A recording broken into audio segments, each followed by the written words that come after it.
of y'all have seen the movie Dear John? Several. All of y'all have watched the 2-hour lie.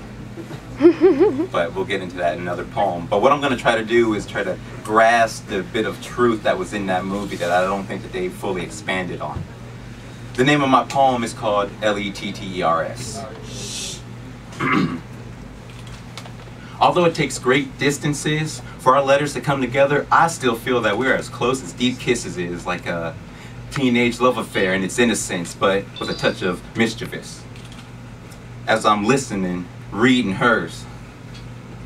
She says that she can never Mariah Carey a note, although I can hear the beauty that lies between the lines in the tear-soaked note that she wrote, where it appears that she crossed T's and dotted I's with the drip drop of teardrops from her eyes.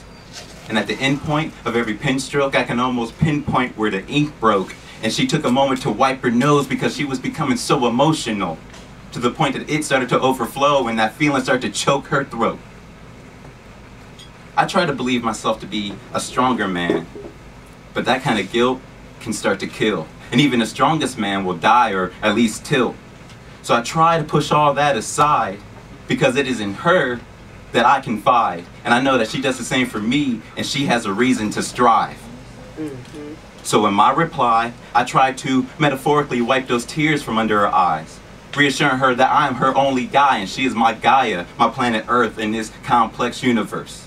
But in my galaxy, I make and break the rules. I have shape-lifted and shifted the laws that were scientific, making it simplistic for her to be geocentric. And everybody else that's not mentioned are just passers-by. Nothing more than Halley's Comets, cold fires in the sky. So then I redefine, emphasize, and specify the line that says, it comes to me with great ease, without even trying to avoid these toys meant for bigger boys, because I find no joy in playing with these dames that are out to claim a plane that they do not own. My heart is a slave in the chains they do not hold. Destroyed, crushed, because they don't hold love's deeds. So sometimes in unkind words, I tell them to leave while smiling from cheek to cheek. Because I know that we are free. And I'm free to think about her and how in school, I never fully grasped mathematics. But when it comes to love, I think I'm starting to understand its magic and how me, plus the possible one, the sum in time, can become 3. So, to end her letter, I tell her to tell those that are without belief that there's nothing about our love that's mystical. It is as true as we. And that there's nothing about that that's mythical. Our souls burn for each other like a chemical, and I can't let go. Just like those X's and O's that she leaves when she has to go. I mean, that's not what I chose.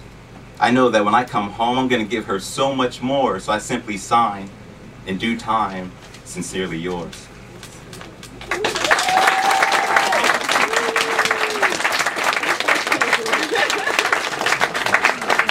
I need to turn this damn cell phone off.